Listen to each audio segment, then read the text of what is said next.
আসসালামু আলাইকুম সবাই। আজকে আমাদের গ্রামের বাড়িতে আমার নানুর বাড়ির সবার ছোট্ট একটা দাওয়াত ছিল। দাওয়াতটা ছিল আমার মামা অনেক বছর পর বাংলাদেশে এসেছে। আম্মুর আর মামার দেখা হয় না অনেক বছর। মামা এসেছে ভালোই কয়েকদিন হয়ে গিয়েছে। তখন আমার আম্মু ছিল জার্মান আমার ছোট বোনের কাছে। তো মামা যখন বাসায় আসলো, ভাই বোনের এক আবেগ ঘন মুহূর্ত সৃষ্টি হলো। সকাল থেকেই আমার আম্মু অনেক ব্যস্ত ছিল রান্নাবান্নায়, অনেক কিছু রান্না করেছিল। এদিকে তো ঝুম বৃষ্টি, বৃষ্টি বন্ধ হওয়ার নামই নিচ্ছিল না। একদম চারপাশে পানিতে খুব থই থই অবস্থা। এই বৃষ্টির সময়ই সবাই বাসায় এসে হাজির হলো। সবাই সবাইকে দেখে খুবই আনন্দিত। খুব মজার একটা দিন কাটলো আমাদের। আমার চাচাতো ভাই, মামাতো ভাই বোনেরা, তারপরে হচ্ছে মামি, মামা, নানু সবাই এসেছিল সেই দিন। খুব সুন্দর একটা দিন কাটালাম। সবাই একসাথে বসে খাওয়া দাওয়া করলাম, চা খেলাম, আড্ডা দিলাম, লুডো খেলা হলো। খুব মজা দিনটা কাটলো।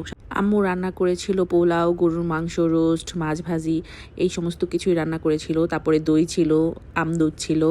তো সবাই মিলে একসাথে বসে খাওয়ার মজাই আলাদা। সবাই মজা করে সবাই একসাথে বসে খাওয়া দাওয়া করলাম। তারপরে যেহেতু বৃষ্টি ছিল, তারপরে বিকেলবেলা ঝাল করে মুড়ি মাখানো হলো। আমরা মুড়ি মাখানো খেলাম, চা খেলাম। আম্মু মাংস পিঠা করলো, নুডলস করলো, এইসব খেলাম। আনন্দের সময়টা খুব দ্রুতই কেটে যায়, তাই ওদের যাওয়ার সময়ও হয়ে গেল।